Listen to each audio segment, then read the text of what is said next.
Q4 is coming. It literally starts in about 2 weeks from now when I'm filming this on September 16th. Q4 of last year, which for those of you guys who don't know, is the fourth quarter when a ton of holidays happen. Black Friday, Thanksgiving, and obviously Christmas. So for online shoppers and Amazon sellers selling to those online shoppers, it is such a good opportunity. My life completely changed last Q4. I did over 500K revenue in literally just 2 months, 60 days, November and December, and a lot of that was between like November 15th and December 15th. That period is completely realistic to like 30% of your annual revenue in that time frame if you're in the online arbitrage game on this stuff. So in this video, we're going over some tips and tricks, free shipping supplies, some stuff I implemented in my own business that made a big difference that people avoid, hit merchant fulfilling products, how to know when merchant fulfilled products are a good idea, free shipping supplies, and supplies to use when you're merchant fulfilling stuff, and everything like that in terms of knowing shipping costs and stuff like that. So lunch up on my screen is going to be a quick educational video talking about this stuff. I'm going to do like an ultimate Q4 sourcing video as well on that. But thank you guys for watching. Make sure to subscribe, and let's get right into it. Let's start out with finding free shipping supplies. So you can get a ton of free shipping supplies from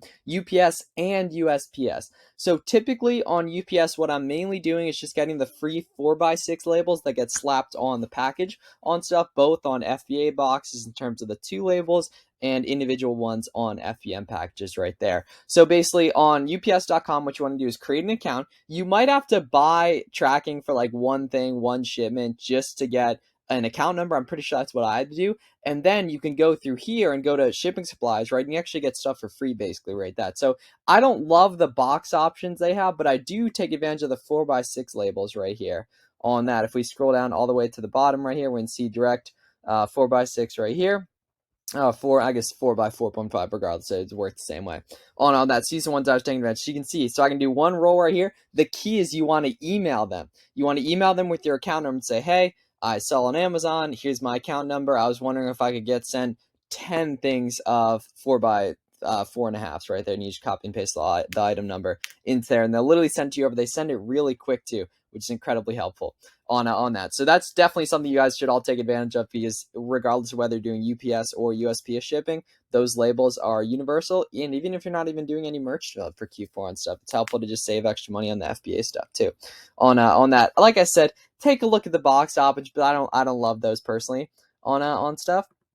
The shipping supplies on USPS are great actually, especially if you're doing any type of priority mail, flat rate, stuff like that, especially bigger items like Lego sets, which we'll be doing a lot of come the year right here. So you literally just create an account and go to shipping supplies, right? Supplies right there. And then you can see all this stuff. It is just beautiful. $0.00. Hope that works for some of you guys in terms of cost on that and everything. So this is great. Yeah, priority mail shoebox right here. You are boxed in terms of using these ones, as it has to be USPS stuff, and typically stuff that's going, let's like over 2 pounds or over 1 pound, for the more often than not, from my experience, it's going to be UPS. So you can't use these, but you definitely want to have some anyway because they're free. So get those in, and especially for Lego sets, stuff like that, it makes a lot of sense. What I use for pretty much most stuff, especially because a lot of stuff isn't going necessarily as priority mail flat rate, that's maybe I should be taking advantage of that, but I'm not typically on stuff because I'm buying shipping through Amazon. I like these 12 by 10 by 6s, these corrugated boxes from uline.com. There's bulk discounts. Uline's very helpful and stuff, so that's where I'd go in terms of these boxes. Gonna just go over some frameworks in terms of stuff that I personally use for how I like to do merch build on stuff. And merch build was a big component of my sales last year because restock limits were an issue for me. If you're watching this, you're not familiar with restocks, go to, I think it's inventory and then FBA shipments on Seller Central. Scroll down and you'll see in the bottom left, you'll see your restock limits in terms of items. If you're, even 10% full, it might be an issue on stuff. So you definitely want to start FBAing and even just some quick moving stuff now to get that set up. So you don't have to be like me and have to merge fill stuff. And now restock limits aren't an issue for me, but if they are for you, especially for a bookseller or something like that, it's something to look into definitely. How I like to do merch filled shipping. Typically, if it's 1 pound or below, it's going to be USPS first class. This is to mention though that there's occasionally UPS sponsored discounts or Amazon sponsored discounts that'll have stuff then go UPS via that, which is great. It's so helpful on stuff. But typically the first class is going to be between $4.50 and $6.50, right around that, pretty much on stuff. I think you'll probably want to estimate an average within SellerAmp on. I can show you guys the on estimated merch filled shipment. Go here, toggle this to FBM right there. And then this is something that would be like $2 or whatever. So we can set this in at, $9 right there. On that side, tell you estimated shipping on SellerAmp right there. Some other merch field frameworks I like to follow. So I keep it really simple. I only have a few packing variations, right? I got my labels from UPS, got the 12x6 box. It's going to go into poly mailers as well, which are helpful in a second on that. If it's like above 1 pound, it's typically going to go UPS ground or USPS parcel select.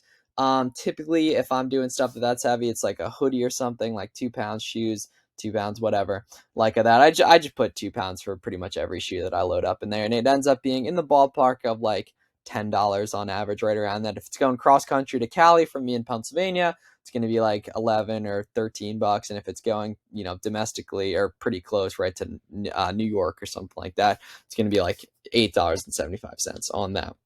In terms of checking stuff, I don't know why I wrote it twice. You can always just check items via pirateship.com, which is also where you want to be getting discounted UPS pickups to. That's incredibly helpful as well to use those discounted UPS pickups on that. Because if you go through ups.com, you're going to pay I think it's like $18 now for stuff. And if you do it through Pirateship, you'll pay $3.18. So you're welcome. Use that. Pirateship.com. That's also not to say if you ever ship a package late, if you ever have a merch filled order that you're shipping late, I just go in and purchase shipping through just UPS, typically on Pirateship on that. But you can always split test up there just to get a ballpark of cost. But because I keep it so simple, I mainly either sell clothing that's sub 1 pound or shoes, which are right around 2-3 pounds. On those, I pretty much only have a few variations of even dimensions I'm even entering in on Seller Central. And that comes back to when it's Q4, you can sell really high quantities of specific SKUs on stuff like that, which is really helpful. In terms of poly mailers I definitely get some of these as well. I use these 9x12s for really small things, t-shirts, shorts, stuff like that, as well as a little larger, maybe 2 packs, that type of stuff. These 12x15 5s right here. And bigger ones, like I've used like a lot of backpacks and stuff, and sometimes I'll have 2 hoodies that go in one box. I just use these 19x24s. Lastly, really important stuff is ultimately identifying whether or not you can get merch filled buy box share on stuff. Now, it's a little different being that this is September and it's not the heart of Q4 on stuff. So there's going to be a lot less competition on stuff December 10th than there is on stuff right now. Just people can't stock forecast correctly with FBA. But we'll take example, this item. I want to find out if we can merch fill this immediately. So this specific variation, we're going to look at some other variations as well because it can vary. I immediately see right here that this seller is merch filled, right? You see that. So it's shipped from, sold by right there. So I know this person's merch filled right here. But I'm going to hop into variations on Keepa and head to whatever the quickest selling variations are, which makes sense. It's a black size 10. You guys see, so I filtered it by ratings right there to see which of the variations is selling the quickest. You can also do it by pricing right here, and I'm making sure I have at least 1% of the ratings on these guys. But to keep it simple, especially if you're newer on this, I would just do it by ratings right there. You just click top to bottom on that. Now we can hop in.